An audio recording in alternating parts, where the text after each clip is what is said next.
Quem está presencial está vendo vocês aqui atrás, ó, tá vendo? Ali na telinha, tá? E escutando. Então, quando vocês tiverem pergunta, boa tarde. Ó, então, está gravando já, vamos começar, então. Nosso último encontro, eu tive problemas para conseguir chegar, porque eu não sei o que está acontecendo com os voos, que eu tive problema no voo da ida, no voo da volta, e o voo da volta eu devo ter ficado no aeroporto, assim, uma bagatela de 10 horas, mais ou menos. Então, eu não sei o que está acontecendo com esse tanto de voo, não. E fora os voos de domingo cancelados. E aí eu não consegui chegar a tempo, e o Francisco e a Carmen, então, assumiram o grupo anterior e soube que fizeram um encontro muito bacana, com bastante diálogo, e a gente vai continuar, então, do ponto mais ou menos que pararam. Mas vou retomar aí o ponto 1.5, que é na página 41 da tese. Então, só para lembrar quem está chegando por agora, os encontros anteriores são gravados, para quem precisar. Oi, Francisco, agradecendo aqui de novo por você ter tocado o grupo junto com a Carmen. E aí a gente vai continuar do ponto que você foi no ponto 1.4, 1.5, falei com o Francisco que eu ia retomar alguns pontos teóricos do 1.5 antes da gente ir para o 1.6, né, Francisco? Isso. E aí, só para quem está chegando aqui, lembrando, a gente está trabalhando uma tese de doutorado da Brenda Rodrigues da Costa Neves, uma tese defendida na Universidade Federal de Minas Gerais, que chama Os Autismos na Clínica Nodal, que foi orientada pela Ângela Borcaro, nossa querida Ângela Borcaro. E aí a gente, então, está nesse trabalho de esmiuçar uma tese. Lembrando que, às vezes, a gente pega artigos, às vezes a gente pega livros, às vezes a gente pega tese, e cada um tem uma dificuldade a mais, né? Ou a menos. Acho que sempre a mais, né? E tese é sempre a mais. E tese é sempre interessante, porque pegar teses brasileiras? Porque é uma leitura da base teórica que, normalmente, regularmente, não é escrita a princípio no Brasil, mas que é trazida para o trabalho no Brasil, né? Inclusive os casos clínicos, se vocês avançarem aos capítulos, vocês vão ver que tem casos clínicos nessa tese, e os casos clínicos são todos atendidos na rede pública aqui no Brasil. Então, um dos motivos pelos quais, aqui, ó, se vocês forem no sumário, deixa eu ver se o sumário está completo, vou deixar o povo entrar aqui. Se vocês forem no sumário, vocês vão ver que capítulo 1, que é o que a gente está estudando, é a Constituição Psíquica. Depois a gente tem o capítulo 2, vai até essa página 80, tá? Aí o capítulo 2, Perspectivas da Constituição Psíquica à luz da topologia nodal, que é a teoria dos nós, do Lacan. Depois da topologia, você vai ter o capítulo 3, os nós dos autistas, em que nós teremos a apresentação de 3 casos clínicos, o caso Rafael, o caso Gabriel e Marie-Françoise, que aí já no caso... então, são casos clínicos que ajudam a conversar um pouco com algo um pouco mais próximo da nossa clínica. Por isso que a gente também vai nas teses, tá? Então, vamos lá. Vamos continuar o nosso capítulo 1, que é o que a gente tem a intenção, em algum momento, de conseguir fechar, mas, claro, não é uma disciplina que a gente tem que cumprir uma ementa, um cronograma. Nosso objetivo é estudar e entender o máximo possível. Abra na página 41, eu vou projetar em alguns pontos, só quando os termos em alemão ficarem muito complicados, porque aí visualizar os termos, às vezes, fica um pouco mais fácil, tá? Mas eu acho que, de modo geral, cada um acompanha no seu próprio texto e vai fazendo anotações, pode ser? Todo mundo está com o texto em mãos? Parabéns. Tem que ser... Eu sou a pessoa do papel, né? Então, quem está com o texto em mãos, vamos começar, então, a trabalhar. Tá? Quem não tiver o texto, eu mandei no grupo do WhatsApp, de novo, eu sempre reenvio, caso alguém não tenha entrado depois ou tenha perdido.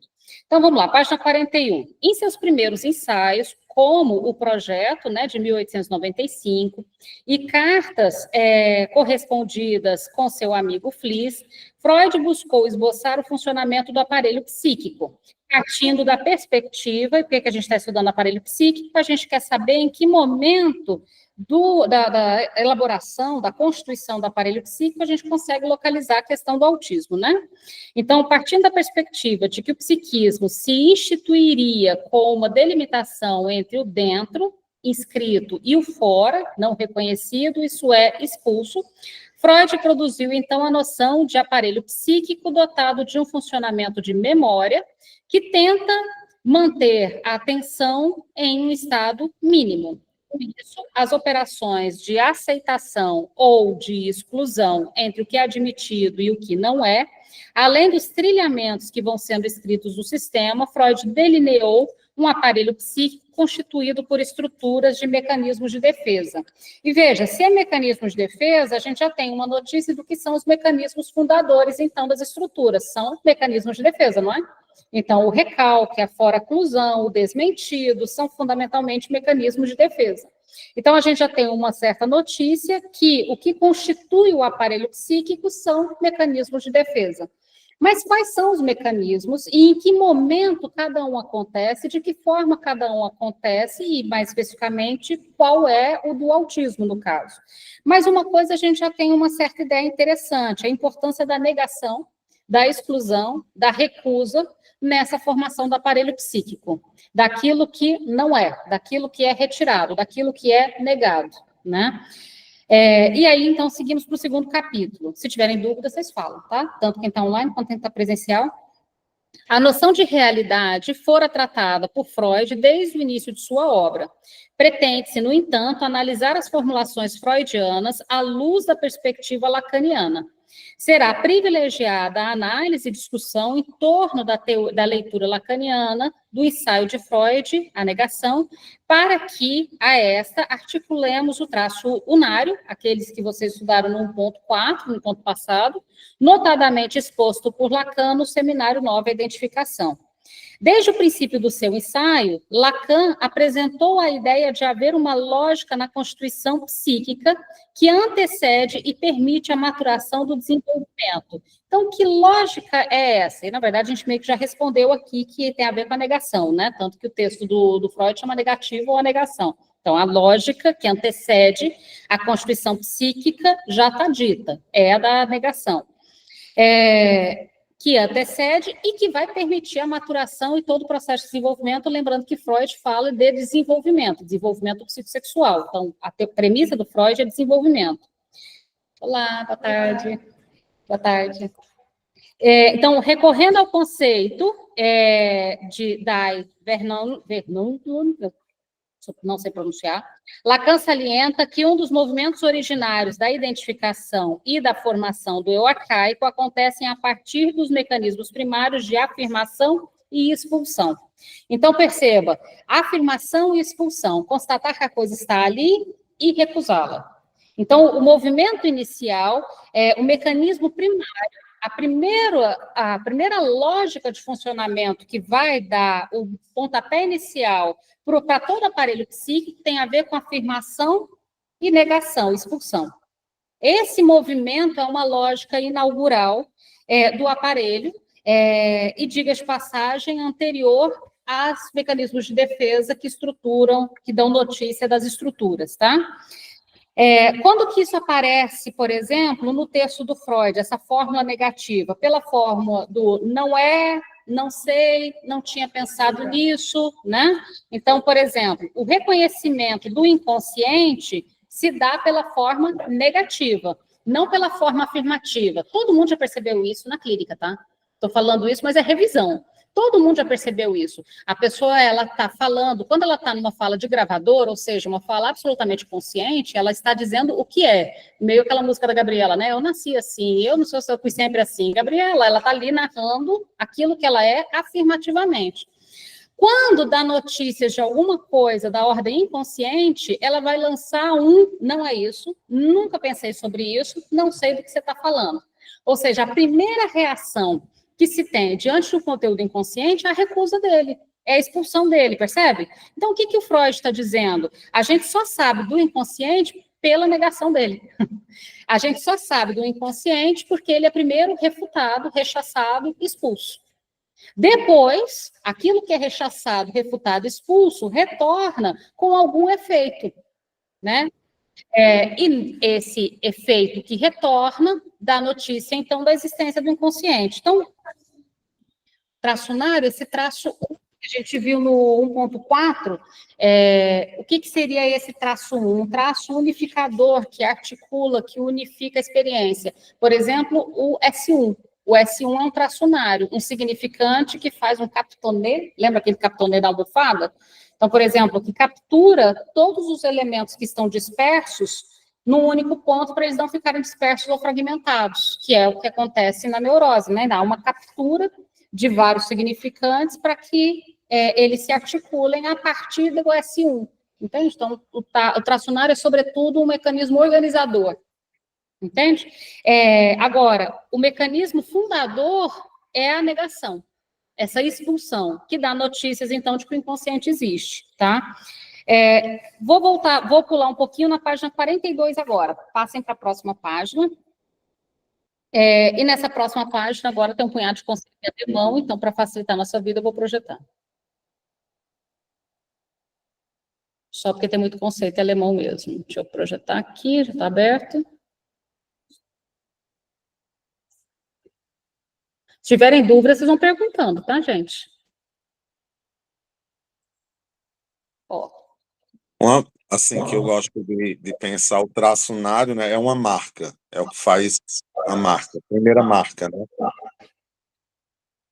Eu também gosto de pensar nele como uma marca, e essa marca cria uma certa organização, né? O que você acha dessa ideia? Inaugura algo, né? Inaugura algo. E sem ela ficaria talvez disperso, e nem se daria notícias de que está lá, né? Mas sim, a ideia da marca talvez seja até melhor que a amarração. A marca é uma ideia bacana para pensar. Continuando então na página 42. Então, Freud salienta que, em sua origem, estamos aqui na 42, a existência desta apresentação, estão vendo aqui? A existência dessa apresentação, vou voltar aqui, porque senão ficou muito pequeno. A existência dessa representação, a negativa, já seria uma evidência da existência de uma realidade do representado. Ou seja, para eu negar alguma coisa, eu tenho que primeiro saber que essa coisa, mesmo que seja um saber que não se sabe, existe. Então, a negativa já dá notícias da existência da coisa negada, ou seja, a realidade do representado. Quer dizer, teria antes a afirmação de uma representação. Então, a gente tem a afirmação e depois a negação.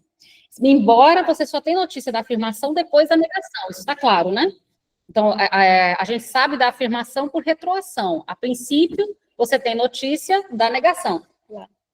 Então, continuando daí, o psicanalista se interessa, então, em verificar o processo do pensar, do funcionamento psíquico entre o subjetivo e o objetivo, entre os sistemas de percepção, consciência e inconsciente, e suas reproduções pelas representações entre estes sistemas. Vamos dar um pulinho agora para essa segunda parte que eu marquei aí no texto. Mais por causa dessa quantidade de termos em alemão mesmo, tá? Vou ampliar aqui para ver se fica bem legível para todo mundo. Estão vendo bem, né? Então, veja, esse parágrafo que vai dar notícia aí, esse i, o de baixo, esse posterior também, inclusive com esses termos que estão marcados aqui de propósito, que nos vão dar notícias, então, das possibilidades de negação. Além dessa negação inicial, essa primeira negação, de afirmação e negação, que vocês estão vendo aqui no texto sobre, vejam, aqui, ó, essa parte, ó, admitindo ou recusando, são as duas iniciais. Depois dessas, ou a partir dessas primeiras, a gente tem outras. Quais seriam? E aí a gente continua na sequência, veja. Ao retornar à leitura do ensaio de Freud, faz uma observação interessante, de que o psiquismo se fundará por meio de negações constitutivas. Então, isso está claro até aqui. O psiquismo, ele precisa de uma negação, até para saber da existência dele, ele tem que ser negado. Ou seja, o sistema psíquico começará a operar por meio de mecanismos de defesa, por negativas, as quais ratificam ou não uma inscrição primordial de um termo simbólico. A afirmação primordial, que é, como o nome está aqui de propósito, porque eu não sei pronunciá-las, então eu vou pronunciar tudo bem abrasileirado, tá? me permitam fazer isso bem abrasileiradamente. B.A. Jung, e eu sei que está errado, mas a gente vai assim mesmo. Então, essa afirmação... Fala aí, fala, Francisco. Também está brasileirado, mas é Bearron. Bearron. Mas eu vou continuar falando meu B.A. Jung. Bem brasileirado. É mais sonoro, mais gostoso. É mais gostoso, até para ficar bem clara a diferença de um com o outro, porque vai que eu falo aqui tentando falar certo, eu vou errar, e ainda se brincar vai ficar mais confuso ainda, né? Então veja, estou falando errado, já estou avisando, estou pronunciando errado, tá? Então, seguindo a fita. Então, a gente tem essa afirmação primordial, e aí o conceito está aí, porque alguns conceitos são importantes de voltar para a gente saber a origem, sobretudo esses que começam com o prefixo, tá? Com o ver. Então, a gente tem a afirmação primordial, poderá se demarcar como presença pelo seu contraponto, ausência, na expulsão primordial. Então, a gente tem primordial significa primeira, que acontece antes de tudo. Antes de qualquer outro mecanismo de defesa, a gente tem na base, no início, nos primórdios do que vai ser um aparelho psíquico, uma negação e uma afirmação. A afirmação, ela vem antes da negação, mas só vai ser constatada depois. Deu para entender a lógica? Agora, por que ela vem antes? Porque eu só posso negar o que primeiro estava ali. Mas eu só sei que ele estava ali depois que eu neguei. Então, essa é a sequência. E por isso primordial. Primordial no sentido de que é a primeira antes dos mecanismos fundadores das estruturas, né? Isso já nos explica algumas perguntas. Alguém me mandou no Instagram uma pergunta que eu achei interessante, falou assim, mas se a gente tem, se na psicose não passa pela alienação e pela separação, como é que se dá a entrada desse sujeito na linguagem, se a linguagem se daria pela alienação? Pergunta excelente. Pergunta excelente, porque a gente está falando de uma relação de fora-clusão, ou seja, que não passa pela alienação nem pela separação. Então, como que se dá essa relação com a linguagem? Percebem, esses detalhes são muito importantes. E então, a gente vai tendo notícias de que tem alguma coisa primordial antes desses acontecimentos das estruturas que vão explicando essas dúvidas. E, por enquanto, eu só joguei a pergunta que me fizeram, não vou responder ainda, mas ela é boa. E importantíssima para a clínica. Continuando, então. E a negativa, aqui, Verneinung, ratifica essa volta primeira. De vez em quando eu dou uma parada, porque eu tenho que sair do meu negocinho para dar ok para alguém entrar, tá? A negativa ratifica essa volta primeira. É a negação primordial, estamos aqui, para quem tiver perdido, é a negação primordial que permite a instauração da estrutura em relação ao real, a expulsão de onde se ausenta. E aí vamos para o próximo parágrafo, não vou pegar esse parágrafo todo, aqui.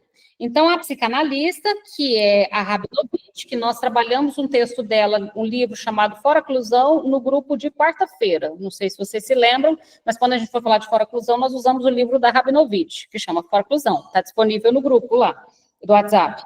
Então, continuando. A Rabinovitch, a psicanalista, destrincha os nomes que aparecem nos textos de Freud. E quais são os nomes? Veja, nós temos o primeiro, Verpfeffung, que é fora-clusão, esse aqui.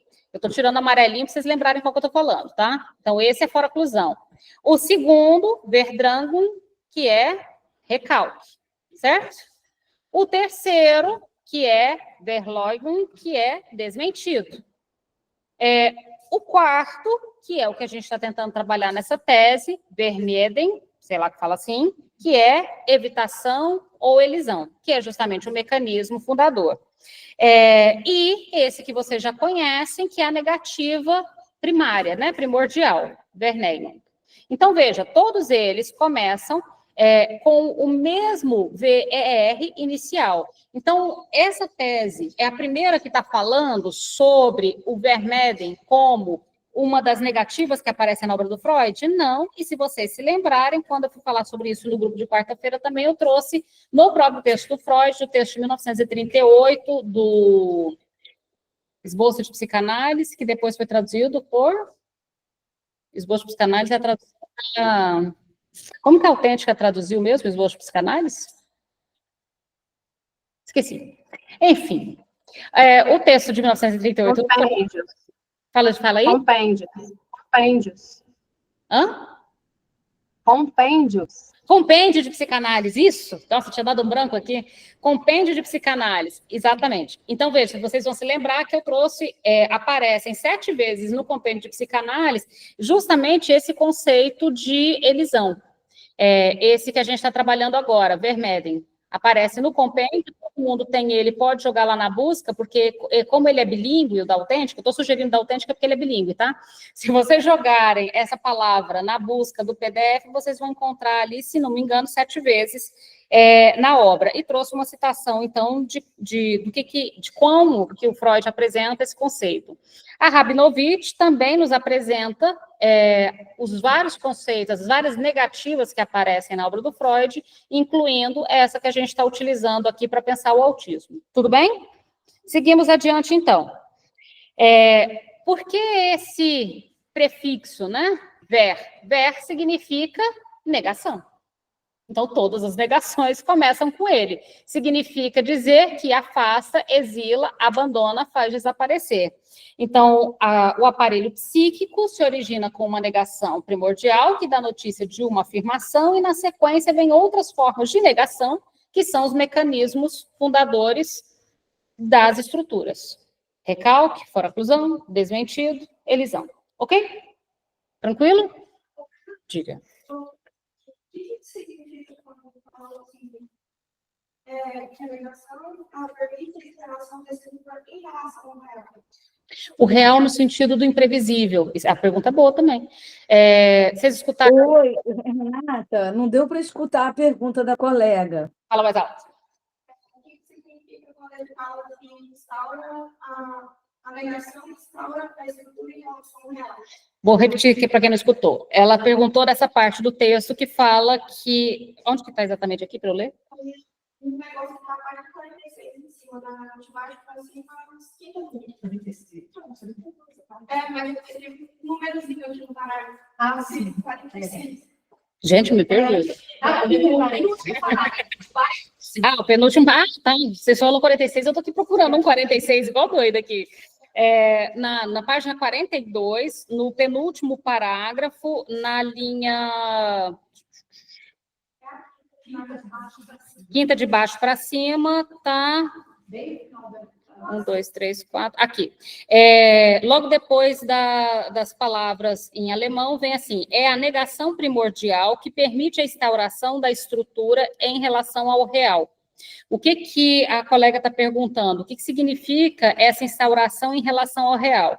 Vamos retomar aí com o Lacan o que é esse real. O real tomem, a princípio, como aquilo que não estava calculado, ou seja, com aquilo que é imprevisível, que não está planejado, e justamente por ser desconhecido e não calculado, eu não sei como reagir. O que acontece em relação a algo que é desconhecido, eu não sei como reagir, eu nego. A primeira coisa que você faz quando é algo desconhecido, você não sabe como reagir, você nega. Para depois afirmar lá na frente outra coisa. Então, a primeira reação diante do real, no sentido do desconhecido. Lembrando, o real, se a gente pensar nos tempos do sujeito, em que momentos que ele apresenta? Pensa lá nos tempos da criança entre o nascimento e a adolescência. O primeiro tempo, ser ou não ser o falo da mãe. E aí, eis que o real se apresenta dando notícias de que a mãe se ausenta, de que a mãe não está completamente presente, não é? E aí eu tenho o primeiro acontecimento real, que a gente vai falar de primeiro despertar sexual. O que é o primeiro despertar sexual? A descoberta da ausência da mãe, que é um acontecimento real que nos vai permitir, então, outra experiência imaginária, que é ser ou ter o falo, que seria o terceiro tempo. Então, seria a primeira experiência que eu tenho do bebê na relação com a mãe, é da ordem imaginária, ser ou não ser, o falo da mãe.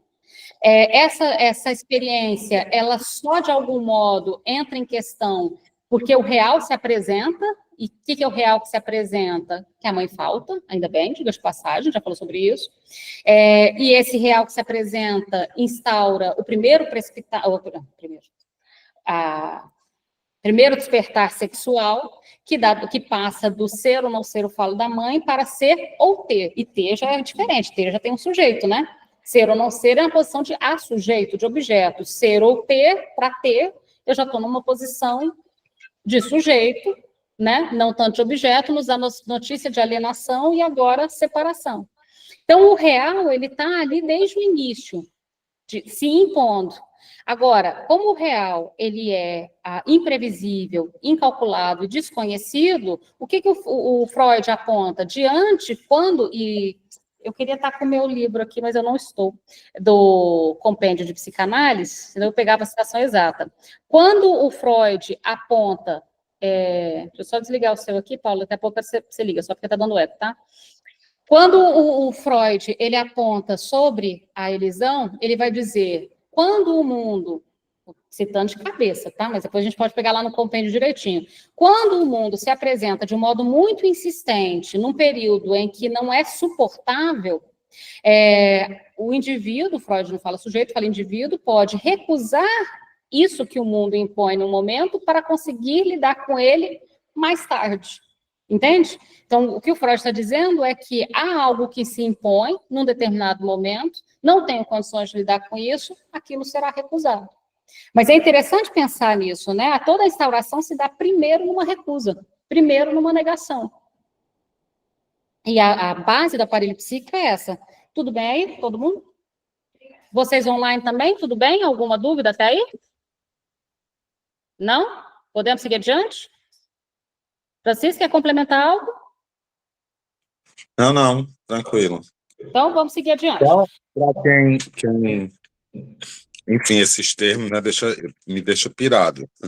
Esse livro aqui é bem interessante, As Palavras de Freud, da Companhia das Letras, daquela coleção que saiu. Esse livro é muito bom. Esse livro ele é bom, inclusive ele explica as palavras de Freud da Companhia das Letras, inclusive nesse livro ele explica as escolhas da tradução. Por exemplo, por que ele deixou repressão em vez de recalque, instinto em vez de pulsão, por que na nova tradução da Companhia das Letras deixaram algumas escolhas de tradução. Nesse livro ele se justifica, né, Francisco? E é bem justificado. Muito. Vamos seguir um pouquinho mais adiante, agora a gente vai dar um pequeno salto. A gente já falou um pouquinho sobre a importância das negativas, ou seja, da elisão, da evitação, das esquivadas, das recusas, das expulsões, deu para entender, né? Ou seja, diante do real, há primeiro, então, uma elisão, uma recusa, uma evitação, uma expulsão, e os tipos são todos iguais? Não, você percebe que quando a gente vai traduzindo, a gente percebe que o evitar é mais leve do que o expulsar, não é mesmo? Um guardar, né? Já é um pouco mais leve do que um evitar, então a gente já percebe que pelos os tipos negativos, a gente já vai tendo uma certa noção do impacto, né? Noção da mesma ordem. Mas aí a gente vai avançar um pouquinho e dar um salto para a página 44. Tudo bem? Então, na página 43, a Brenda vai apresentar aí o esboço que o Freud nos dá em 1896, na carta 52 a Fliess, que é um dos lugares que também aparecem o termo, porque também me perguntaram isso, aonde foi o primeiro lugar que apareceu esse termo, Vermeden, elisão. Na obra do Freud, foi em 1896, na carta 52 do Fliess. Então, é a primeira vez que esse termo em alemão aparece. E a última vez que eu localizei foi no último texto do Freud, Compêndio. Então, é um termo que atravessa a obra do Freud inteiro. Então, não é um termo que se tirou de qualquer lugar, ele atravessa a obra inteira. Então, aí, na página 43, vai dar notícias desse termo quando ele aparece ali, como é possível localizá-lo nessa carta 52 de Freud a Fliess. Mas vamos na página 44, segundo parágrafo, onde está no segundo extrato. Todo mundo achou? Seguindo aí adiante. No segundo extrato, portanto, o do inconsciente, agora a gente está no extrato do inconsciente, localiza-se, porque a gente estava no extrato ainda das negativas primárias, tá? Esse primeiro extrato aí de inscrever essa percepção. Agora estamos no segundo extrato que é do inconsciente. Localiza-se uma nova inscrição de traços mnemênicos, de memória, que tem entre si uma relação causal, tendo traduções sucessivas das representantes da representação, eu não vou falar essa palavra alemão, tá? Das representantes da representação, de vez em quando é até bom saber as palavras alemão, são parentes. Para eu fazer a minha prova de mestrado há 200 mil anos na UNB, era só uma pergunta para responder, e a pergunta era só uma palavra em alemão. Só tinha que eu sabia qual era, que era visão de mundo para o Freud. Eu olhei a palavra e a pergunta era só isso. Tem gente que levantou 5 minutos depois, porque quem não sabia a tradução da palavra em alemão não tinha nem como responder. A palavra é só isso. Explique e o palavrão do Freud. Essa era a prova do mestrado. Eu adorei. Eu saí bem na prova, diga de passagem. Voltando. Então, de vez em quando, até, mas tem umas palavras que você bate o olho e você já sabe quais são. Essa aqui é terrível. Representantes da representação. Então, segundo as elaborações lacanianas, no nível do inconsciente, os pensamentos são estruturados como uma linguagem, sendo o lugar do sujeito onde isso fala. A linguagem articulada do discurso está do lado de fora, onde se situa o pré-consciente. Um lado de fora que reúne em si os nossos pensamentos, em um discurso homogeneizável e organizado pelas representações de palavra. Quando o inconsciente se faz ouvir, significa que se encontra o estado limite com o pré-consciente. Algo escapa, isso é bem legal, essa parte é bem legal. Então, assim, como que o inconsciente se faz ouvir? A gente tem notícias do inconsciente pelo inconsciente propriamente dito? Não, a gente tem notícias do inconsciente quando ele retorna, por exemplo, pelas formações do inconsciente, que é o retorno, e a gente também tem notícias dele, ele se permite fazer ouvir, na primeira tópica do Freud, com o pré-consciente, que é alguma coisa minêmica, algo que puxa pela memória mesmo. Então, veja, isso é bem legal. Vou voltar aí, ó. Quando o inconsciente se faz ouvir, e ainda bem que o inconsciente se faz ouvir, significa que se encontra em um estado limite com o pré-consciente. Algo escapa, porque a função do inconsciente é se manter inconsciente. Então, quando algo escapa, é porque algo falhou, algo escapou. Não era o objetivo do inconsciente se presentificar, se apresentar. Se esforçando, empurrando a todo momento em direção a fazer-se conhecer, insistindo com a repetição,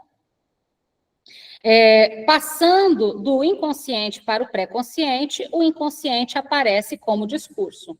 Então, se o inconsciente é estruturado como linguagem, quando ele dá notícias da sua existência, ele vai dar notícias com o mesmo recurso que ele tem, quando inconsciente, como linguagem. Então, o inconsciente aparece como discurso. E é assim, inclusive, que ele está estruturado quando também não aparece.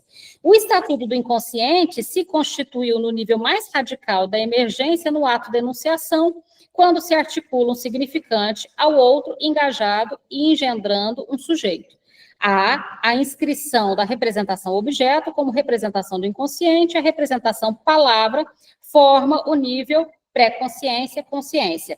Então, só lembrando, a gente está aqui na primeira tópica do Freud. Estou só lembrando para aquelas coisas de teoria da psicanálise 1, né, disciplina 1. Então, só lembrando, todo mundo estudou psicanálise 1, vai se lembrar que o Freud ele tinha 2 tópicas, né? A primeira tópica e a segunda tópica. Não significa que quando ele lança a segunda tópica, que é isso, eu e super-eu, ele abandona a primeira.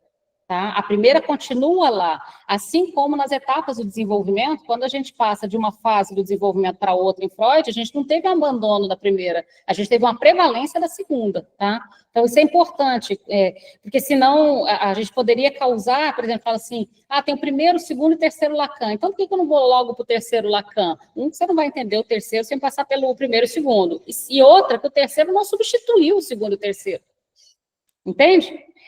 Não há uma sobreposição e uma substituição, né? Então, todos andam juntos aí. Voltando à primeira tópica, à segunda tópica, a primeira tópica é uma compreensão do aparelho psíquico dividido em inconsciente, pré-consciente e consciente. Sendo que eu tenho uma barreira aparentemente intransponível entre o inconsciente e o pré-consciente e uma barreira porosa, que a gente normalmente representa com um pontilhado, entre o pré-consciente e o consciente. Essa é a primeira tópica. A segunda tópica, o Freud vai propor que as coisas não se organizam tão divididamente assim e propõe aí essas 3 instâncias psíquicas, o isso, o eu e o super-eu. Sendo que essas 3 instâncias não se dividem em inconsciente, pré-consciente e consciente. Na verdade, todas elas tem todas essas características em cada uma. Por exemplo, o super-eu, ele é inconsciente. Ele advém das exigências da cultura, mas essas exigências da cultura vão ser introjetadas, e esse super-eu que te governa, que não deixa você andar pelado na sua própria casa quando não tem ninguém lá para olhar, sabe? Esse super-eu, ele já está introjetado de tal modo que ele participa e ele te impede sem que você tenha que saber o que está te impedindo. Ele já está lá dando notícias inconscientes. O isso também, o eu também. Deu para entender por que ele passa da primeira para a segunda tópica? Porque a primeira tópica propunha uma divisão que, na verdade, não era assim que as coisas funcionavam. As coisas funcionam de um modo muito mais mesclado. Então, as instâncias psíquicas dão notícia de que há... e as instâncias são 3 separadas? Não, as instâncias psíquicas, elas não são 3 elementos, 3 instâncias separadas, né? São, digamos, partes do eu, né? O isso, o super-eu e o eu são partes do eu, do funcionamento do eu, né? Essa separação é que o Freud está questionando. Então, seguindo um pouquinho mais adiante, na 44 ainda, e vejam que a gente ainda está olhando o aparelho psíquico proposto por Freud para a neurose, para tentar chegar no aparelho psíquico do autismo, né? Como é que funciona isso? Mas estamos na neurose ainda. Página 44, penúltimo parágrafo. O signo dá mostras de estar situado na linguagem, uma vez que realiza a mediação do sujeito com o mundo externo, pois originalmente representa uma face de realidade com a face linguística. Ele carrega em si marcas constituídas de representação objeto, quer dizer, associada a conceitos dados pelo sujeito às representações palavra. Costa sublinha que nesse processo ocorre a negação entre os estratos dos signos da percepção e do inconsciente, o que possibilita a saída de uma estrutura organizada conforme signos fechados para a organização aberta entre significante e significado. Isso é extremamente importante. O que é essa organização aberta? A Luciana estava fazendo piada aqui que ela está na disciplina de psicodiagnóstico. Eu falei, vocês vão lá fazer a primeira avaliação do psicodiagnóstico, mas lembrem de não fechar, abrir. Ela brincou que ela estava lá atendendo e ela pensou, estou fechando, estou abrindo, estou fechando, estou abrindo. Então, porque o que é essa coisa de fechar ou abrir? Veja, as intervenções que eu faço, as perguntas que eu faço podem fechar ou podem abrir. O inconsciente abre e fecha, abre e fecha. O propósito é fazê-lo abrir, não fechar. O que faz com que a coisa se feche, por exemplo, determinadas perguntas que a pessoa, por exemplo, se sente julgada. Ele fecha. Conclusões, ele fecha. A clínica como metalinguagem, fecha, que é o que a gente estava conversando. O que é a clínica como metalinguagem? Tem uma galera ganhando dinheiro aí fazendo metalinguagem em vez de clínica, dizendo que é clínica. Por exemplo, o que é clínica como metalinguagem? A gente estava conversando sobre isso mais cedo. E eu estou falando disso para a ideia dessa organização aberta entre significante e significado. Vocês já entenderam onde eu estou tentando chegar. O que é uma metalinguagem no lugar da clínica? Imagine o seguinte, as pessoas, elas têm ido, até determinados profissionais, não psicanalistas, tá? Psicanalistas não vão fazer isso se fizer uma psicanalista. As pessoas vão a determinados profissionais, descrevem com as suas próprias palavras o que estão sentindo, o profissional traduz para uma linguagem técnica e encerra a consulta. Você chega lá e fala, estou me sentindo mal, estou um tanto nervoso, acho que um tanto ansioso. Você tem um transtorno de ansiedade, me pague R$1.500, eu escrevo no papel, você pode ir embora para casa. Cara, para que serviu isso? É o oposto. A gente chama, quem deu esse termo, e eu gostei muito, Bruce Fink, ele fala assim, tem clínicas que são, na verdade, nada mais, nada menos do que metalinguagem.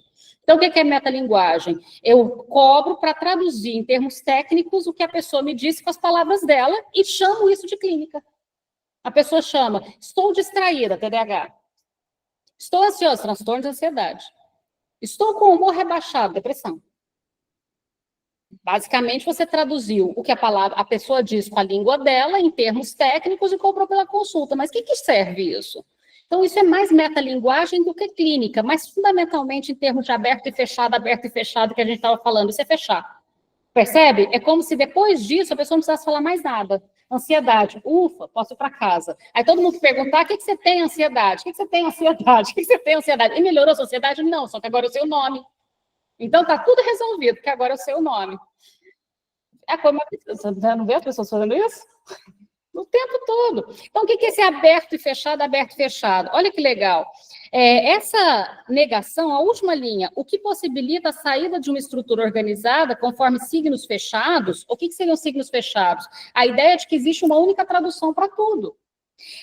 Para uma organização aberta entre significante e significado. Nessa ideia de organização aberta, veja, eu não sei o que o sujeito vai dizer, e quando eu ofereço um enigma, como o Lacan propõe que a gente funcione como oráculo de Delfos. O que é o oráculo de Delfos? Ele aponta sinais, ele dá indicativos, mas ele nunca dá resposta. Lembra do oráculo de Delfos? Você que lute e trabalhe para interpretar o que o oráculo quis dizer. Mas o Lacan propõe que a gente funcione como, né, o oráculo de Delfos, no sentido de dar indicativos, mas não de dar a resposta, e que o sujeito tem o trabalho de produzir essa resposta. Eu sei o que ele vai interpretar, como ele vai... Não sei, essa é a graça. Eu não sei o que ele vai dizer. Quando você assinala o que ele disse e devolve para ele interpretar, para ele construir, eu não sei o que ele vai construir, está em aberto. Essa é a lógica em aberto entre significante e significado que permite que a clínica funcione. Pietra? Oi, é bem rapidinho, eu não consegui pegar o nome do autor que você falou que propôs a metalinguagem, se você puder repetir aí. É o Bruce Fink, ele fala sobre isso, tem um livro bem legal que eu acho bem... O Bruce Fink, você pode comprar todos os livros dele, tá? São bem legais. Mas tem um livro dele de capinha alaranjada, que é... Qual é o título exato do livro? Sobre A teoria psicanalítica lá? o alaranjadinho. Introdução à técnica psicanalítica da clínica lacaniana. O laranja. Fundamentos. Fundamento da Fundamentos da técnica. técnica psicanalítica. Isso, esse mesmo. Beleza, obrigada. Essa parte que eu estou falando da metalinguagem está no capítulo 5, no de interpretação. Eu sei que eu dei aula sobre isso hoje cedo, então estou com na cabeça aqui. Está no capítulo 5 de interpretação. E eu achei muito bacana isso que ele diz. Olha, interpretar não pode ser só metalinguagem. Não pode só eu pegar o que o paciente me diz com a língua dele e traduzir para termos técnicos. Isso não adianta nada. Mas vocês percebem que isso é quase um vício corriqueiro da contemporaneidade? As pessoas, elas vêm e falam sobre o relacionamento. Aí alguém fala, isso é um relacionamento tóxico. Aí pronto, a pessoa sai de lá só falando tóxico, mãe narcisista, e tóxico, e... Isso fecha. A ideia é abrir, não fechar. Seguindo um pouquinho mais adiante. Querem complementar algo ou seguimos adiante? Seguimos adiante? Então, agora a gente vai dar um pequeno saltinho para a página 45 e depois vamos dar um salto... Na verdade, vai dar um saltinho um pouquinho maior. Vamos para 46. Não que vocês não tenham que ler tudo, tá? Mas é que a 45 ele vai explicar a primeira tópica, inconsciente, pré-consciente e consciente, tá? E vai apresentar aí o terceiro extrato. Depois, então, a gente viu o primeiro extrato, segundo extrato, terceiro extrato. Mas eu quero avançar um pouquinho mais, porque eu quero chegar no autismo, tá? Então, vamos lá. Na página 46, essa 46 eu já vou projetar. Deixa eu projetar aqui. Gente, eu desliguei o ar, porque ele estava barulhento, mas eu estou me arrependendo. Não, ele está barulhento. Mas está calor, né? Mas eu vou deixar ele... Ele parece uma turbina de avião, esse ar-condicionado. Pode. Só tem cálculo aqui do lado, só tem gente fazendo cálculo, eles não vão trabalhar. Ó, voltando aqui, então.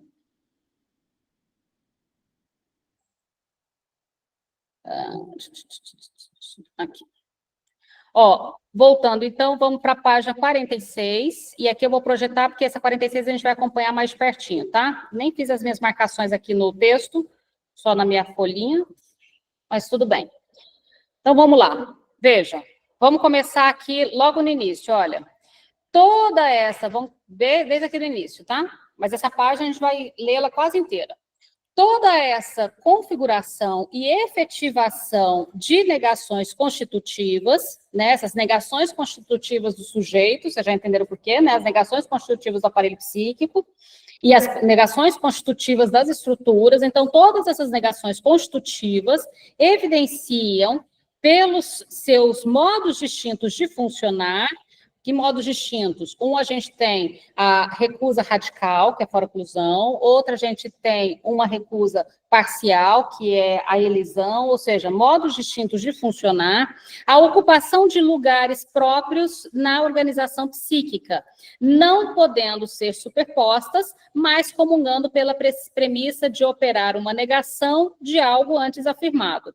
As negações constitutivas localizam o sujeito determinado pelas operações de defesa e resposta ao grande outro pela articulação de que fora ou não inscrito, ou seja, se foi ou não simbolizado, o que nos leva a concluir que o sujeito se localiza submetido pela operação de fora-oclusão na psicose, recalque na neurose, desmentido na perversão, e o autismo poderia ser situado na elisão, vermelho, certo? Então, veja, se essas negações são constitutivas, eu posso migrar de uma estrutura para outra? Deu para entender por que não? Não posso. Então, uma neurose não passa para uma psicose não passa para um autismo, o autismo não passa para uma neurose, a neurose não passa para uma perversão, e assim por diante. Pode, vontade. Fala bem alto. Mas, se o aparelho psíquico se constituir na negação, a gente vai dizer que a psicose, o aparelho psíquico vai se formar depois? A negação dela é depois a neurose, não é isso? Então, lembra que a gente tem uma... Deixa eu dar um ok aqui. A pergunta é boa, sim, não é ruim, não. A Lu perguntou sobre a formação do aparelho psíquico, então, em que momento ele aconteceria, uma vez que a gente tem essas negações constitutivas. Então, significa... Pode falar, Ana? Ou Vânia? Não sei. Então... Eu gostaria pode de falar. falar. Renata, você trouxe hoje essa posição de que eu fico pensando assim várias vezes, né? Não dá para você mudar de estrutura, mas a psicanálise ela nos permite mudar de posição na estrutura, né? Você tem dentro da neurose, obsessivo ou histeria, a gente acaba sendo atravessado um pouco por um e pelo outro. Eu gostaria que você pudesse falar um pouco mais sobre isso. Sim, então vou colocar as duas perguntas juntas. Primeiro, o aparelho psíquico, então, não está dado desde o início. É essa a premissa que a gente está colocando. O aparelho psíquico ele vai se constituir a partir dessas negações primordiais. E algumas negações são mais primordiais do que outras, ou seja, acontecem mais no início do que outras. Nós temos aquelas duas, que eu não sei pronunciar, Beyayung e Asonung, aceitem, tá? Que seriam essas negações primordiais. E nós temos as negações constitutivas do sujeito, sendo que o próprio Freud coloca que a elisão, que é a que a gente está usando aqui para falar do autismo, que a elisão é uma recusa no nível sensório, de tão primitiva que ela é.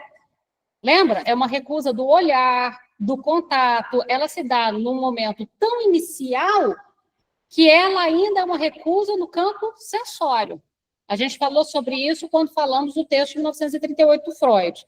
Agora, voltando à sua pergunta, Vânia, se o objetivo da psicanálise, então, não é curar de uma estrutura, porque a estrutura não está aí para ser curada, e nem modificar de uma estrutura para outra, por exemplo, transformar um autista num neurótico, não é o nosso objetivo, o que a psicanálise propõe? Você mesmo já respondeu. Por exemplo, no caso da neurose, a gente fala com clareza, porque sujeito, a gente fala sobretudo sobre sujeito para neurose. Mudar a posição subjetiva ou mudar a posição ética do sujeito diante da sua estrutura. Como assim posição ética? E aí a gente volta para a diferença, para a ética em Lacan. A ética tem a ver com o sujeito se responsabilizar, se eu pego em Freud, qual a sua responsabilidade naquilo que você se queixa?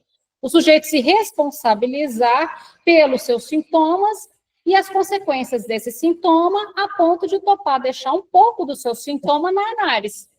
Todo ele? Não. Não existe neurótico sem sintoma. Isso significa que você nunca vai, por mais tempo que você faça de análise, ceder todo o seu sintoma na análise, mas você vai deixar um pouquinho dele lá.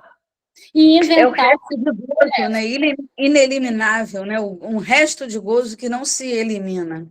Isso, mas você pode fazer, o Freud vai dizer em 1926, no Inibição, Sintoma e Angústia, já que não dá para eliminar todo o sintoma, que faça alguma coisa com o que resta.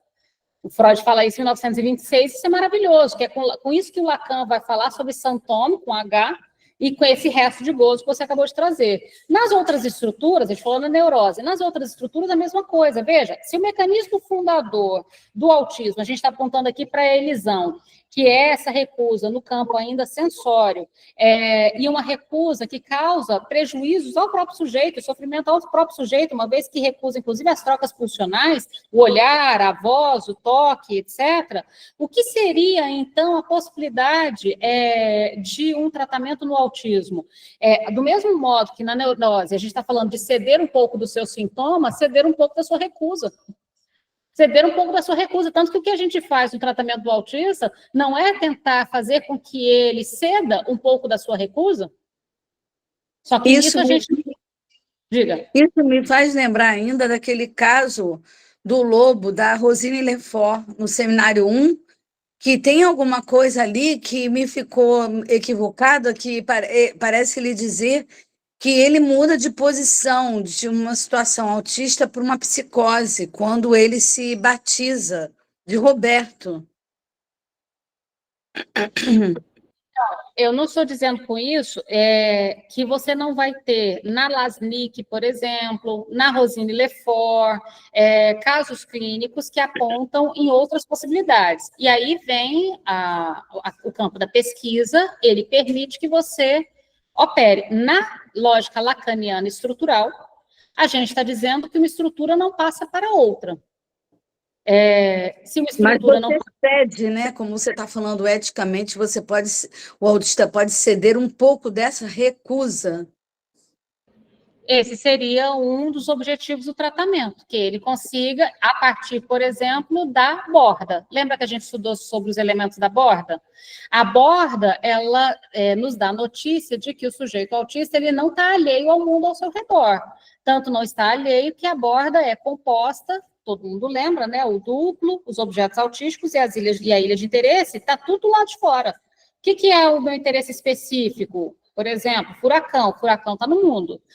O duplo, Mickey Mouse está no mundo. Objeto autístico, essa garrafa está no mundo. Ou seja, de algum modo, ele busca elementos no mundo, ao mesmo tempo que ele recusa, percebe, Vânia? Mas não é uma recusa radical. Não é o quê? Não é uma o quê? Não é uma recusa radical. Nossa, o que você falou? Você deu um pouco? Você deu um pouco do seu sintoma, o Freud fala isso em 1926.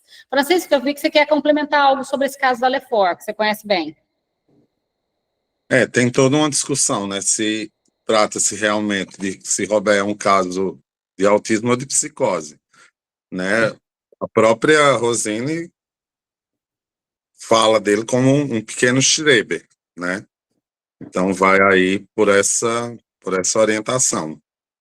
Mas eu queria falar uma coisa, Maleval vai dizer, né, que o autismo ele vai em direção, eu esqueci agora o termo correto, do autismo, né, mostrando isso, que não há mudança de estrutura.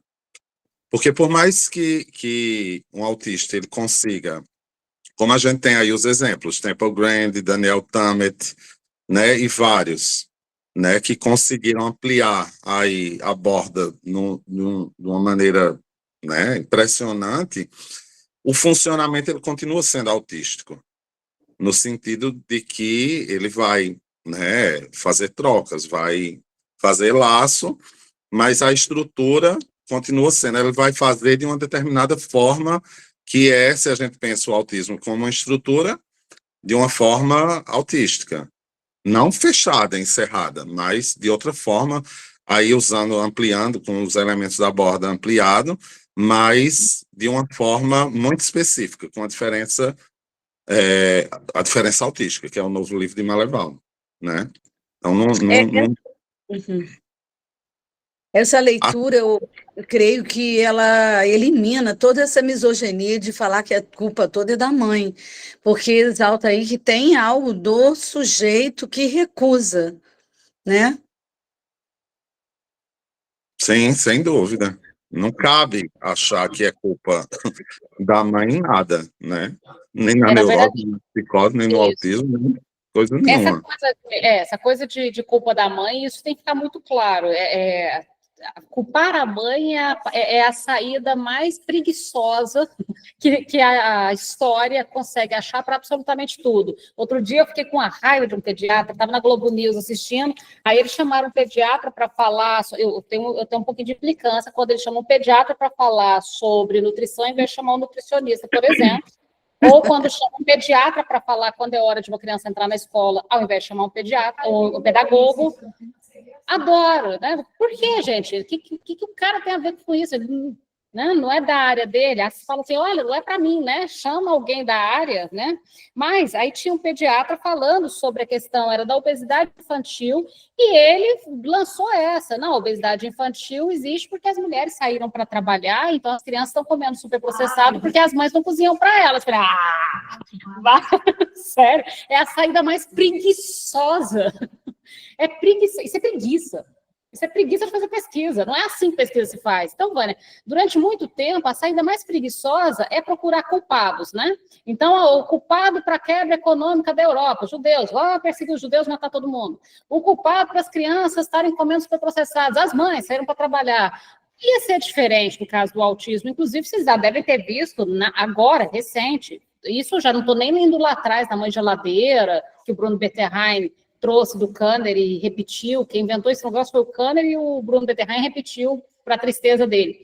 Mas vamos pegar atual, você tem aí, por exemplo, em algumas igrejas apontando que o autismo é porque as mulheres, tem a ver com a liberdade sexual das mulheres, as mulheres provocam o autismo dos seus filhos por terem uma vida sexual ativa.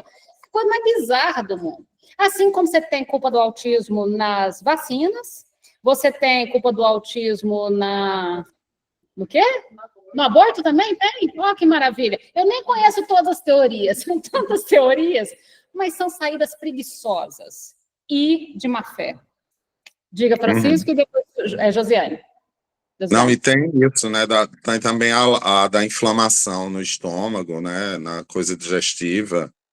Tem muita coisa, né? E, inclusive, do estômago deram que boa para as crianças tomarem, né? Para sair o autismo pelo cocô. Só que saía do intestino. Né? A nutrição está entrando direto aí, né? Uma alimentação correta que vai simplesmente migrar a criança do autismo para uma outra posição. E a questão toda não estamos migrando ninguém de um lugar para outro. Essa é a premissa. Então, veja, isso é bem legal, o que aqui na 46 a gente está dizendo nós temos negações constitutivas. Se são constitutivas, significa que se constitui essa estrutura. Não ela desenvolve a passos lentos e, portanto, eu posso interromper este processo. Porque se fosse uma questão de desenvolvimento, né, Francisco, eu podia interromper o processo em algum ponto, mas se eu estou falando de Constituição, não tenho que interromper. A Constituição está dada, vamos trabalhar com isso agora. Outra coisa que também é muito importante é tomar uma estrutura como boa e outra como ruim, como se a neurose fosse um sucesso e todas as outras... Né? Como se a neurose fosse um baita sucesso, que Xeramobim e todas as outras estruturas fossem problemáticas. Não é. A neurose não está com toda essa bola.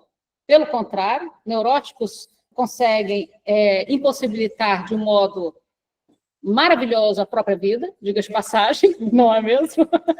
E você tem outras estruturas que funcionam muitíssimo bem, mas precisam ter as condições para isso. E as condições para isso não é procurando culpados, nem tentando achar curas ou saídas. Então, esse parágrafo eu gostaria que vocês marcassem aí para lembrar, veja.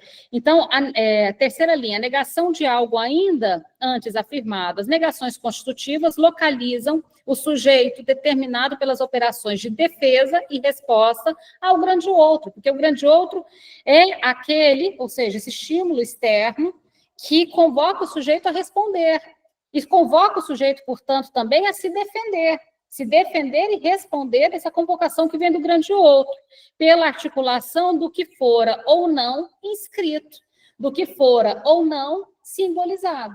Então, o grande outro se apresentou de que forma e como foi essa inscrição ou não inscrição.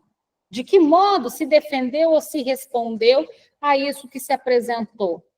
Essa resposta vai nos dar notícia se recalque, se for oclusão, se desmentido, se elisão. Elisão seria uma das respostas possíveis. Josilane? Olá, boa noite. Me escuta Boa bem? noite. Escuto sim, pode falar.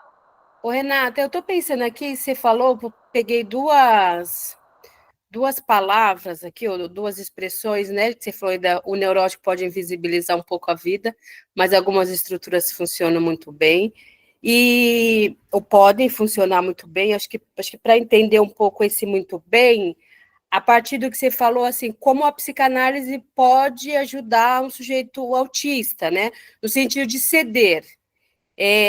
Me ocorreu assim, não sei se seria essa palavra, mas é o que me vem agora. Qual seria esse limite, né, do ceder? Porque eu estou entendendo aqui que não é para ele ser funcional, né? Pode até ser, né? Em algum momento a gente vai precisar ser funcional. Tem neurótico obsessivo que, né, para o sistema é ótimo. Mas, assim, qual que seria, se teria uma questão ética mesmo, né? Da nossa prática nesse sentido do ceder um pouco da recusa, né? Já que isso é constitucional, é estrutural, né?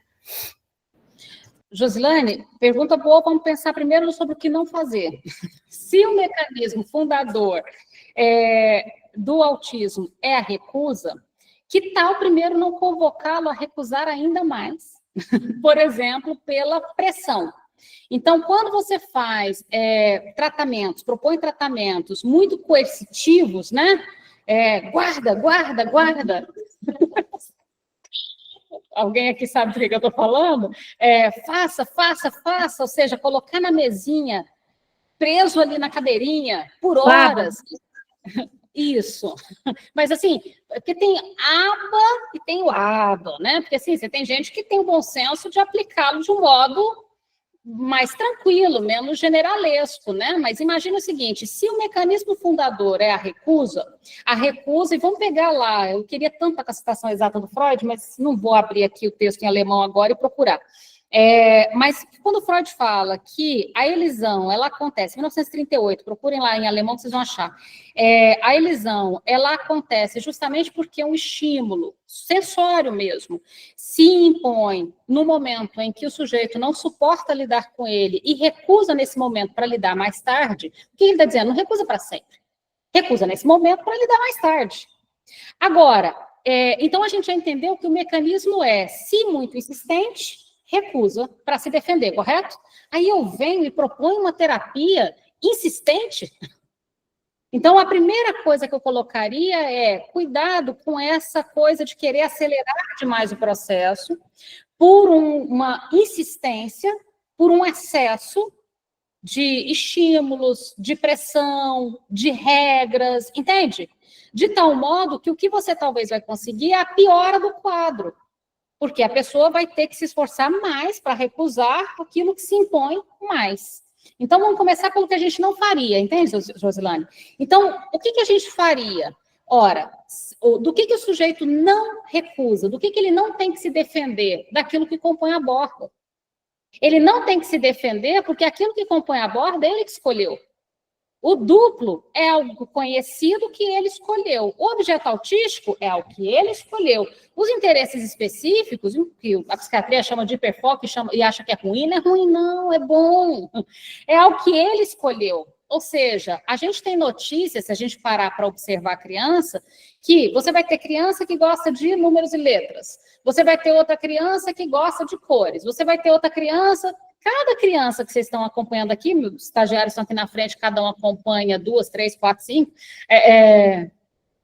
Vocês só estão com uma, vamos aumentar, porque a lista de espera está grande. Então, assim, cada um que acompanha aqui, qual é o primeiro trabalho? Tentar entender qual é o duplo, qual é o objeto autístico, qual é a ilha de interesse. Basicamente o que a criança gosta? Ela entra no consultório e pelo que ela se interessou? Nossa, ela adorou o tapetinho de número. Aí a gente já fica ali de butuca, né? Número, então, talvez. Nossa, foi ali e adorou o brinquedo de barulho. Opa, barulho, então. A gente fica tentando achar quais são as coisas das quais ele não precisa recusar. E ele não precisa recusar, ele não precisa se defender, porque ele as escolheu, ele já trouxe para dentro do mundo dele. Deu para entender, Josi? Então, a gente começa o tratamento conhecendo a criança. Essa é a diferença. Ao invés de começar o tratamento impondo algo à criança, eu vou começar o tratamento conhecendo aquilo que a criança deixou entrar, aquilo que ela não se defende mais. E por que eu estou falando não se defende mais? Sendo bem rigorosa a teoria. A elisão acontece de se defender de algo que, no momento, me é insuportável, mas lá na frente não é mais. Então, essas coisas já entraram. Porque em algum momento foram insuportável, mas já deram notícias de que não era mais. Agora a segunda parte do tratamento. Então, na verdade, terceira. A primeira é não forçar a barra para a recusa não aumentar. Segunda, tentar descobrir quais são os elementos que ele já permitiu entrar e do qual ele não se defende, que são os interesses específicos, objetos autísticos e o duplo. Terceira etapa aí do tratamento é ampliar. Um objeto autístico simples pode se tornar complexo. Então, por exemplo, uma boneca que eu só seguro na mão pode se tornar, se eu colocar tinta no pezinho dela, um pincel. Consegue entender?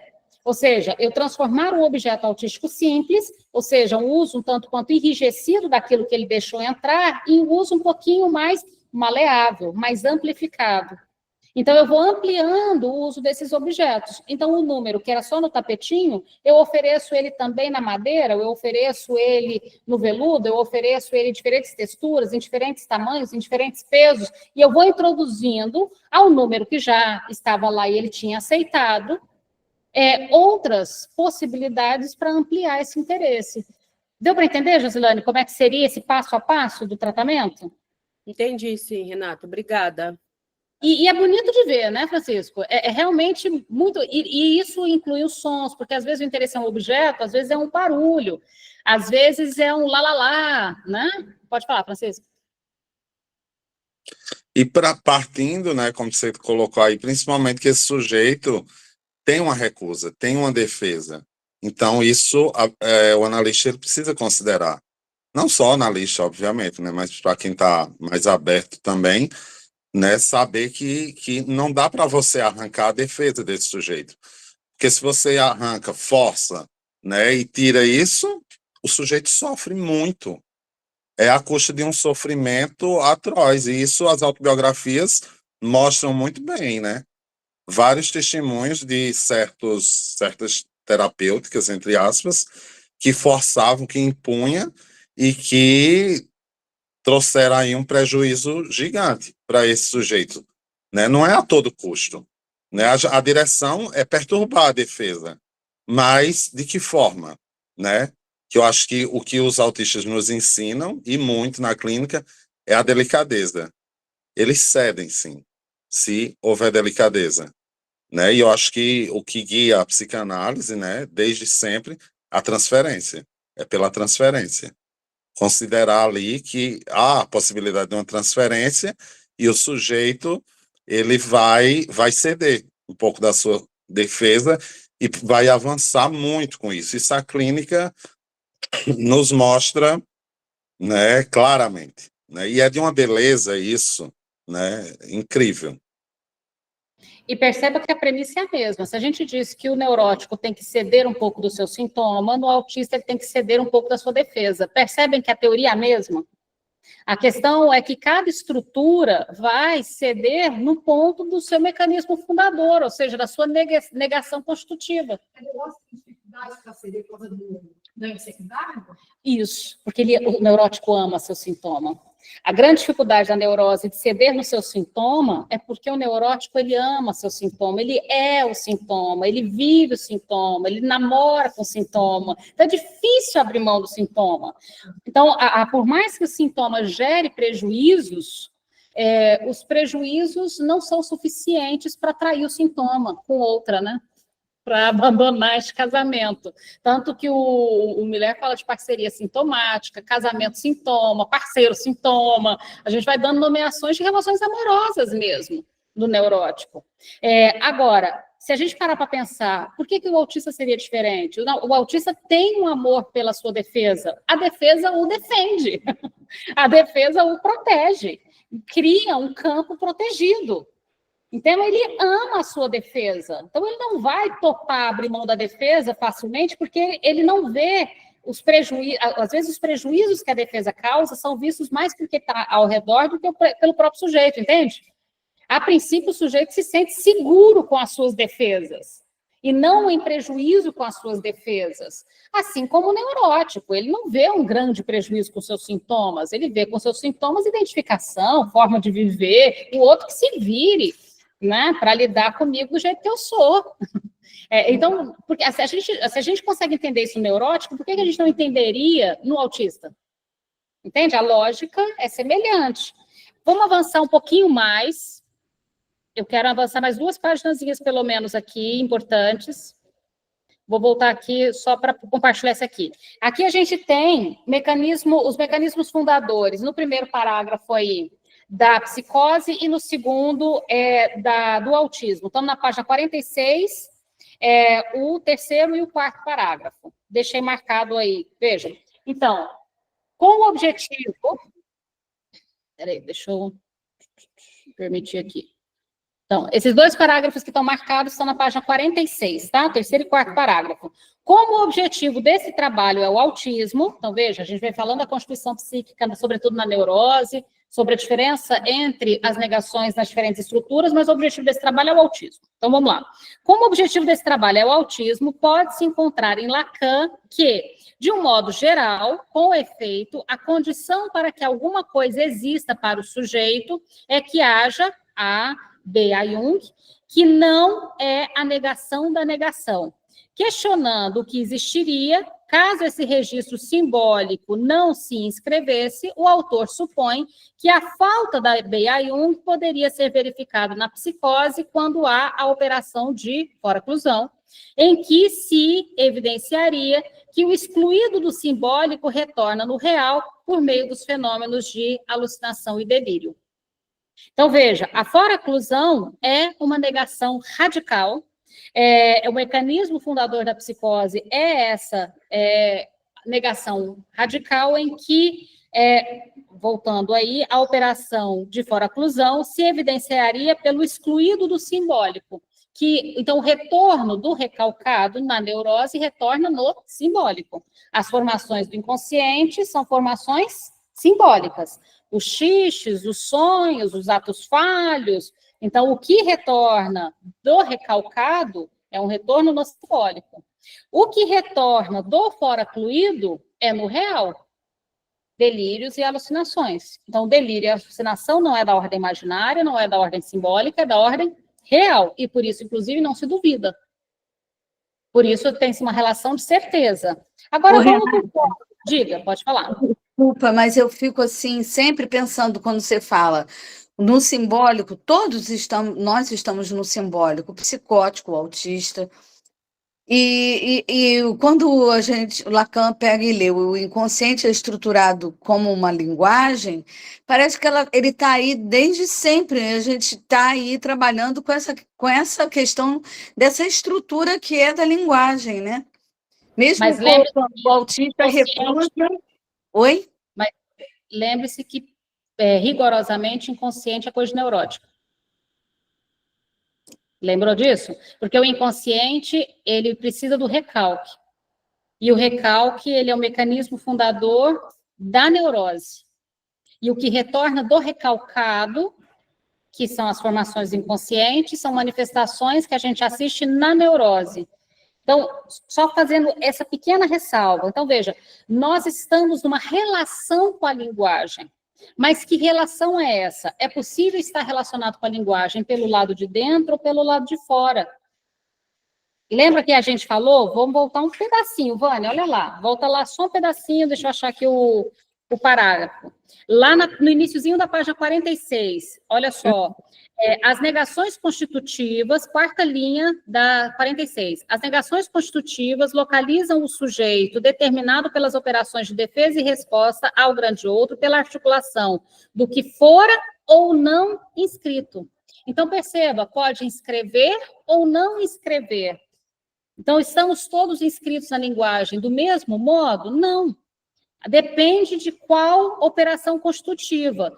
Veja, de for ou não inscrito, ou seja, se foi ou não simbolizado. Então, todas as negativas levam à simbolização e a essa inscrição? Não. Tá. Não do mesmo modo. Estamos todos em relação à linguagem, mas pode ser pelo lado de fora. E olha que interessante, se é do lado de fora, o que acontece com a relação da linguagem pelo lado de fora, que é a foraclusão. Foraclusão não é exatamente isso? Incluído do lado de fora? Ou seja, o que se dá com a relação da linguagem pelo lado de fora? Eu posso repetir as metáforas, mas não necessariamente construí-las, criá-las, mas eu posso utilizá-las. Eu posso utilizá-las, eu as conheço, eu busco essas metáforas, porque elas estão ali, acessíveis para que eu as utilize, mas não necessariamente construo as minhas próprias metáforas, por exemplo, no campo da psicose. Eu as pego emprestada, mas as pego emprestada como quem é estrangeiro. Entende o que é estrangeiro? Imagina, eu nasci falando português, então se eu for aprender uma língua estrangeira, vamos supor que eu resolvo aprender russo. Por mais que eu me esforce para falar russo, será sempre uma língua estrangeira, será sempre uma relação do lado de fora. Dificilmente eu vou sonhar em russo. Provavelmente eu vou sonhar em português, mesmo que eu estude muito russo. Um exemplo lindo disso, tem aquele filme... Ah, lá vem eu fazer download de nome de filme. Espera, é um filme... Gente, esse filme é tão bom. Ah, droga. Tem um filme, que eu vou lembrar o nome daqui a pouco, a diretora do filme, ela é a atriz principal também do filme, mas basicamente ela é da Coreia do Sul, talvez vocês vão se lembrar, é novo, recente, ganhou um monte de prêmio, esse ano, 2024. Ela é da Coreia do Sul e quando criança ela se muda, ela tinha um melhor amigo lá na Coreia do Sul, a família resolve mudar para os Estados Unidos. Isso, qual o nome do filme? Ah, joga aí na internet, acha para mim. Joga na internet, acha Uma vida perfeita, uma vida perfeita. Vidas passadas. Aí, alguém, Vidas Passadas. Esse filme, Vidas Passadas, é um ótimo exemplo disso, Vânia, maravilhoso para pensar nisso. Veja, ela, então, mudou da Coreia do Sul para o Canadá, do Canadá para os Estados Unidos, e lá ela, então, constrói uma vida, estuda, casa, e lá, pelas tantas, ela reencontra esse melhor amigo e amorzinho. Sabe meu primeiro amor? Né? Aquele amoreco da pré-adolescência, adolescência, reencontra 20 anos, mais de 20 anos depois. E aí, mas a parte que eu queria nem é essa, é uma conversa que ela tem com o marido dela, e essa conversa é maravilhosa.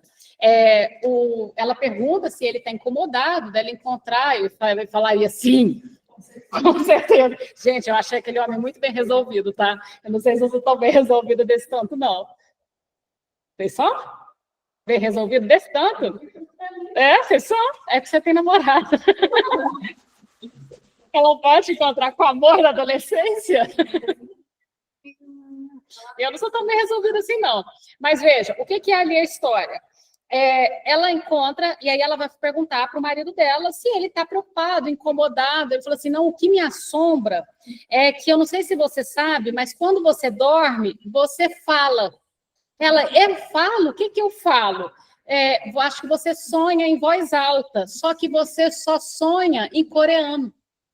Então, eu tenho a sensação que eu estou do lado de fora dos seus sonhos, porque eu sou a parte da sua vida que fala inglês, e você sonha em coreano. E ele é a parte da sua vida que sonha em coreano também. Gente, eu não sei se eu teria essa altura. Eu achei uma coisa assim. E aí ela virou para ele e falou assim: por isso que você começou a aprender coreano, porque ele começou a estudar coreano. Aí ele fala: eu estou estudando coreano, mas eu sei que eu sempre vou ser o estrangeiro do seu sonho.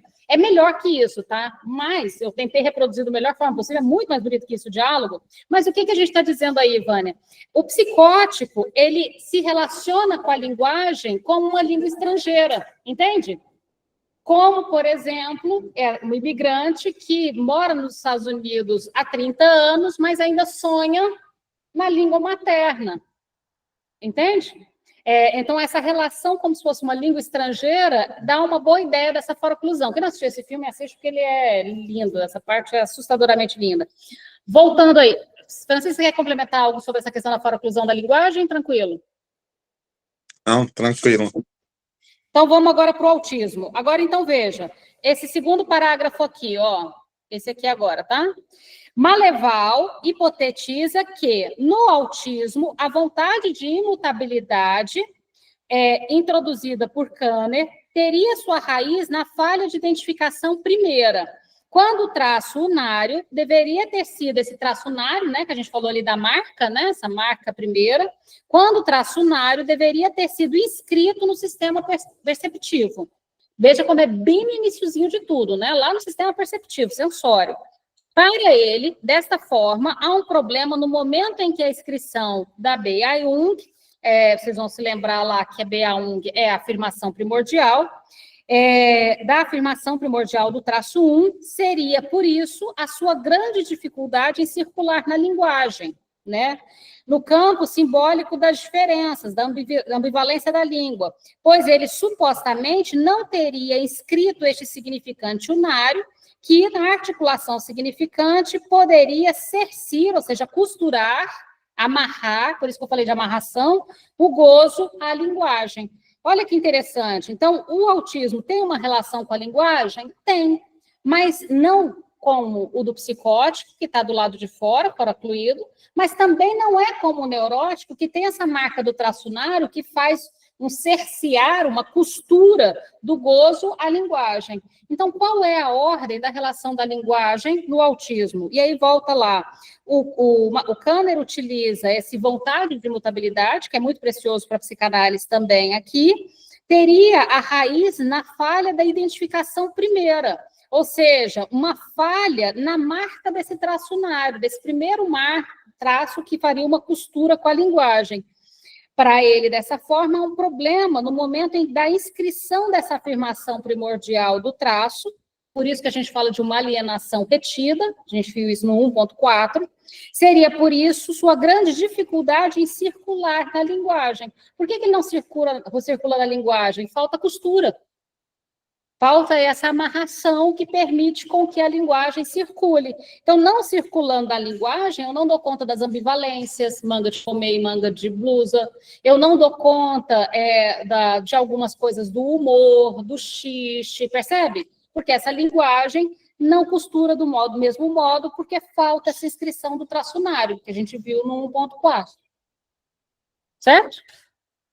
Para fechar essa parte, tem mais só uma coisinha que eu marquei aqui.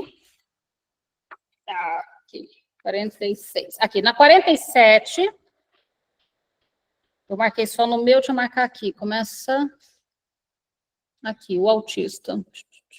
Aqui, ó. Essa parte aqui, tá? Só essa partezinha para a gente fechar, tá?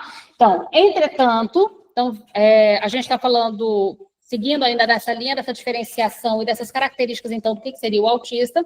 Entretanto, o autista nos mostra sua busca insistente de uma identificação perceptiva, marcada em qualidades e não na diferença significante. Enquanto Lasnik considera que no autismo tratar-se-ia de um defeito no registro do inconsciente, inclusive por isso, né, Luli, você leu, se é um defeito no registro do inconsciente, eu poderia fazer uma intervenção precoce que faria um giro, né, uma modificação nessa falha do registro, né? Podemos supor uma decisão defensiva de recusa, que recusa os limites da representação.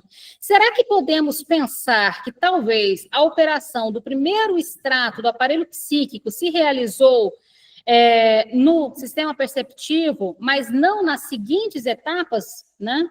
Retomando a lógica das operações de alienação e separação, quando o grande outro efetiva uma incidência sobre o sujeito, pode-se pensar que mesmo uma alienação mínima precisa ter se efetivado, a despeito do sujeito de não se identificar com ela. Então, aqui a gente percebe uma diferença entre a hipótese da Lasnik e a hipótese da tese.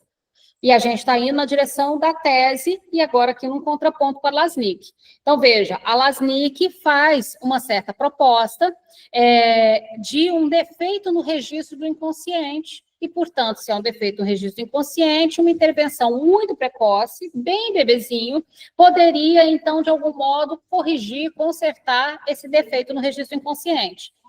A proposta aqui é que não tem o que ser consertado, porque não é exatamente um defeito, é uma característica. Nesse sentido, então, a diferença aqui, pegando a citação, é que, veja, a gente vai falar, então, que há uma efetiva significa que não tem volta, tá?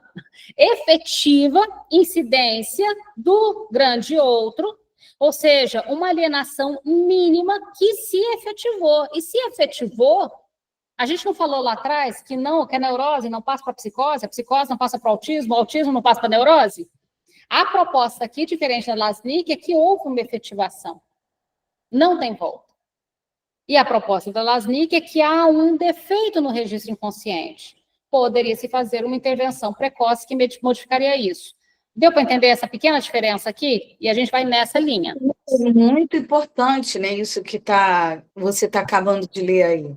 Isso me faz lembrar quando, há uns 30 anos atrás, eu trabalhei numa creche e se falava de estimulação precoce. E aí, de repente, eu não era mais uma estimuladora precoce. O trabalho era estimulação essencial, por conta mesmo de trabalhar com isso que é da linguagem, né? Mas tem muito tempo esse tipo de trabalho e eu fiquei com essas duas categorias, estimulação E é precoce. importante. Então, a estimulação precoce, ela continua sendo interessante. A questão é pensar que a gente faz, por exemplo, o IRD, que é aquele indicadores de risco do desenvolvimento infantil, ou estimulação em bebês, para curar do autismo. Esse é o risco. Se faz estimulação porque bebês precisam de estímulo. Só por isso. Ou seja, e precisa de estímulo só os potencialmente autistas? Não todos. Todos estão precisando, porque a gente tem aí até um problema grave de psicomotricidade em bebês pela mudança mesmo da cultura. As crianças estão ficando, às vezes, mais na tela do que brincando no parquinho ou no chão. As crianças, então, a estimulação, ela se torna absolutamente essencial, mas para todas as crianças. Francisco, você quer complementar algo? Assim, intervenção, na minha opinião, né? Intervenção precoce, estimulação precoce, não, para mim não aponta para que vá se mudar algo da estrutura, né? Não dá para pensar isso.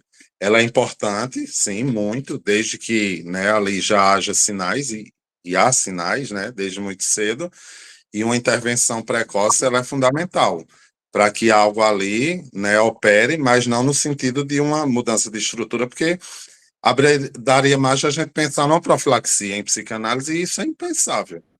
E, na verdade, eu colocaria, por exemplo, eu gosto da palavra prevenção, mas em que sentido eu utilizaria? Prevenção de diagnóstico errado. Entende? Então, prevenção, porque as pessoas falam assim, nossa, o bebê fez estimulação precoce que o curou ou salvou do autismo. Não, não era. Não é que foi curado, simplesmente não era. Essa coisa do risco, por exemplo, né? Para mim é bem problemático falar risco de autismo. Os autistas certamente não gostam e não gostarão de serem aí identificados a isso. Risco de quê? Né? Para mim não tem risco. O risco, eu penso o risco como a marca. É uma marca. E isso que você falou. Está aposta, não se volta. É marca, é risco no sentido do risco. Tanto que o IRD fala indicadores de risco do desenvolvimento infantil. Não tem a palavra autismo ali. É do desenvolvimento. Todo e qualquer desenvolvimento. É necessário... Mas né, há uma confusão, né? Tem até a lei do risco psíquico, que terminaram colocando como risco de autismo, né? E isso, para mim, é problemático, é uma confusão danada. Concordo, porque risco, de novo, cai naquilo que a gente estava falando, de considerar que o autismo é uma coisa ruim, é uma coisa problemática, é uma espécie de condenação. Aí vamos de novo, né? Condenação divina, condenação por... E aí a gente começa a ir para uns lugares perigosíssimos. Né, Renata? O modo dessa pessoa vir ao mundo e a gente respeitar como é que ele pode existir, né? E aí, lembrando, se é um modo que é tão precoce, por que que eu começaria a acompanhar tão tarde? A gente está falando que é uma recusa, que a gente tem notícias dela no bebê bem pequenininho. Então, por que que eu iria acompanhá-lo só mais tarde? Então, significa que a ideia de tratar desde bem pequenininho ganha seu lugar.